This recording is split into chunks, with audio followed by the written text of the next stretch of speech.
राम राम पे विद्यार्थियों, स्वागत है आपका आज के वीडियो में। कैसे हैं आप सभी? उम्मीद करता हूँ आप सभी सही होंगे, स्वस्थ होंगे, अपनी तैयारी को बहुत ही बेहतर तरीके से कर रहे होंगे। अगर दोस्तों आपने अभी तक चतुर्थ श्रेणी तैयारी को आरंभ नहीं किया, जल्दी से आरंभ करें। अब भी आपके पास समय है, आप अपनी तैयारी को बेहतर कर सकते हैं। दोस्तों आज हम आपके लिए राजस्थान जीके के महत्वपूर्ण प्रश्न क्लास लेकर आए हैं, जिसमें आपको राजस्थान जीके के महत्वपूर्ण प्रश्न हल करवाएंगे जो पिछली परीक्षाओं में पूछे गए हैं। दोस्तों चलते हैं आज के हमारे वीडियो पर। ये रहा पहला प्रश्न आपके सामने। राजस्थान के कौन से भाग में काली मृदा पाई जाती है? उत्तरी पूर्वी भाग में, मध्यवर्ती भाग में, दक्षिण पूर्वी भाग में या फिर दक्षिण अरावली भाग में? दक्षिण पूर्वी भाग में जो दोस्तों काली मृदा पाई जाती है, काली मृदा पाई जाती है। चलते हैं अगले प्रश्न की ओर।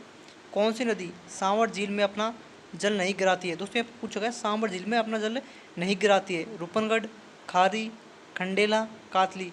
दोस्तों रूपनगढ़ भी अपना जल सांवर झील में गिराती है, खारी भी गिराती है और खंडेला भी गिराती है, लेकिन कातली नदी जो है अपना जल सांवर झील में नहीं गिराती है। तो ऑप्शन डी इसका करेक्ट आंसर होगा।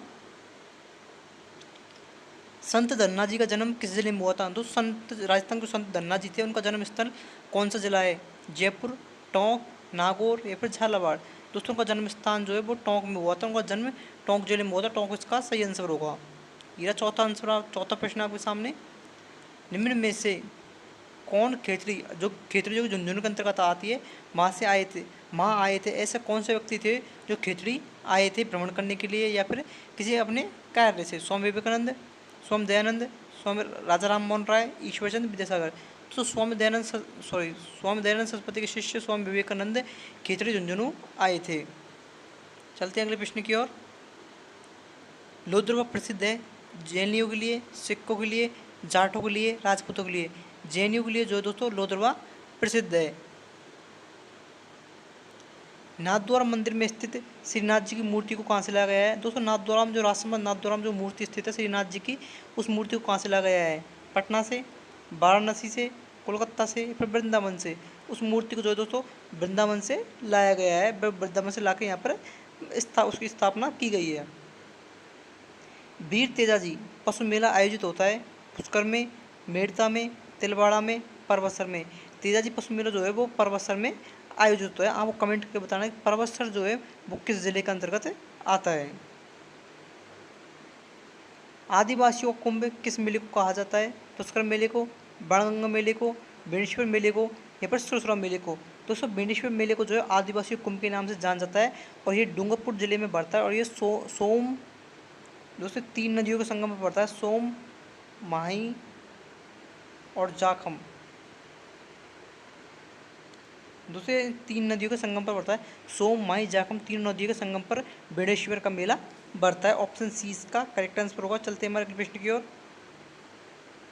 मल्लीनाथ पशु मेला आयोजित होता है परबतसर में, तिलवाड़ा में, झालरापाटन में या फिर सवाई माधोपुर में? तो तिलवाड़ा में जो है पशु मेला आयोजित होता है। और दोस्तों मुझे झालरापाटन का जो अन्य नाम है वो कमेंट करके बताएं। तो दोस्तों झालरापाटन को जो है घंटियों के शहर के नाम से भी जाना जाता है। जी हाँ दोस्तों, ये प्रश्न भी काफ़ी बार पूछा गया है, घंटियों के शहर के नाम से किसे शहर को जाना जाता है? तो झालरापाटन को जो है घंटियों के शहर के नाम से जाना जाता है। ऑप्शन सी इसका करेक्ट आंसर होगा। ये रहा अगला प्रश्न आपके सामने दोस्तों। राजस्थान के कौन से क्षेत्र में चैत्र शुक्ल पंचमी को गुलाबी गणगौर मनाई जाती है? गुलाबी गणगौर मनाई जाती है दोस्तों चैत्र शुक्ल पंचमी को। तो वो किस शहर में मनाई जाती है? बूंदी में, उदयपुर में, जोधपुर में, नाथद्वारा में? तो नाथद्वारा जो कि राजसमंद के अंतर्गत आता है। जी हाँ दोस्तों, नाथद्वारा जो है राजसमंद के अंतर्गत आता है। यहाँ पर गुलाबी गणगौर मनाई जाती है जो कि काफ़ी प्रसिद्ध है। चलते हैं अगले प्रश्न की ओर। ये दोस्तों अगला प्रश्न आपके सामने। राजस्थान में त्योहारों की शुरुआत श्रावण तीज से होती है। दोस्तों आप सभी को पता होगा श्रावण और तीज जब ये आने वाली तो यहाँ से हमारे त्योहारों की शुरुआत हो जाती है। और अंत इसका जो है किस समय होता है? गणगौर के समय, चतरा चौथ के समय, हरियाली तीज के समय, शीतला अष्टमी के समय? दोस्तों जो हिंदू त्यौहार होते हैं राजस्थान में, जो त्यौहार की शुरुआत होती है वो श्रावण तीज से लेकर और गणगौर पर इन त्यौहारों को अंत हो जाता है। गणगौर इसका करेक्ट आंसर होगा। गणगौर जो है चैत्र माह में आता है। अजमेर के ख्वाजा मोइनुद्दीन चिश्ती अजमेर के ख्वाजा मोइनुद्दीन किस सूफी सिलसिले से संबंधित थे? तो दोस्तों ये चिश्ती सिलसिले से संबंधित थे। ख्वाजा मोइनुद्दीन चिश्ती सूफी सिलसिले से ये संबंधित थे। ऑप्शन चिश्ती इसका करेक्ट आंसर होगा। चलते हैं अगले प्रश्न की ओर। राजस्थान में उदरिया पंथ किन में प्रचलित है? भीलों में, मीणाओं में, सहरिया में या फिर गरासिया में? दोस्तों भीलों में जो है उदरिया पंथ प्रचलित है। और दोस्तों आप मुझे ये कमेंट करके बताएं कि भीलों के जो मुखिया है उसे किस नाम से जाना जाता है, तथा भीलों के घर को जो है दोस्तों क्रू के नाम से जाना जाता है। जी हाँ दोस्तों, भीलों के घर को क्रू कहा जाता है। राजस्थान में वल्लभ संप्रदाय का प्रमुख धार्मिक स्थल है नाथद्वारा, राजसमंद, नाथद्वारा, उदयपुर, राजसमंद, फिर किशनगढ़। वल्लभ संप्रदाय का जो प्रमुख धार्मिक केंद्र वो नाथद्वारा है। ऑप्शन ए इसका करेक्ट आंसर होगा। चलते हैं हमारे अगले प्रश्न की ओर। ये अगला प्रश्न आपके सामने। अगर दोस्तों आपने अभी तक हमारे वीडियो को लाइक नहीं किया, जल्दी से वीडियो को लाइक कर लें और चैनल को सब्सक्राइब भी कर लें। राजस्थान के किस देवता को ऊँटों के देवता के नाम से जाना जाता है? गोगा जी को, पाबू जी को, रामदेव जी को, भौमिया जी को। दोस्तों राजस्थान में सर्वप्रथम ऊँट लाने का श्रेय जो है पाबू जी को जाना जाता है, और पाबू जी को ही जो है ऊँटों के देवता के रूप में जाना जाता है। और पाबू जी को जो है दोस्तों इसके जो अनुयायी हैं वो लक्ष्मण जी का अवतार पाबू जी को मानते हैं। ऑप्शन 20 का करेक्ट आंसर होगा। चलते हैं हमारे अगले प्रश्न की ओर। त्रिपुरा सुंदरी देवी का मंदिर कहाँ पर स्थित है? तो त्रिपुरा सुंदरी माता जो मंदिर वो किस जिले में स्थित है? तो इनका मंदिर जो है बांसवाड़ा जिले के अंतर्गत स्थित है। ऑप्शन बी बांसवाड़ा इसका करेक्ट आंसर होगा। चलते हैं हमारे अगले प्रश्न की ओर।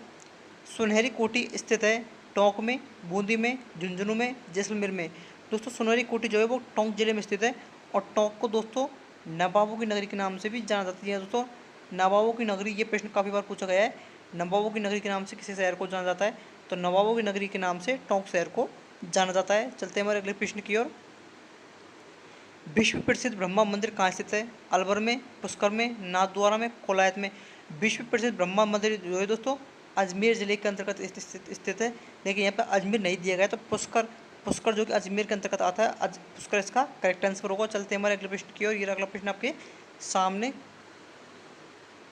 7 शैलियों का मंदिर कहाँ स्थित है? पिलानी में, नागदा में, भीलमाल ने, झालरापाटन में। दोस्तों झालरापाटन में जो है 7 शैलियों का मंदिर स्थित है, और नागदा में दोस्तों सास बहू का, जी दोस्तों सास बहू का जो मंदिर है वो नागदा में स्थित है। दोस्तों आज की वीडियो को यहीं पे समाप्त करते हैं। अगर आपको हमारी वीडियो अच्छी लगी, वीडियो को लाइक करें, चैनल को सब्सक्राइब करें। धन्यवाद। राम राम।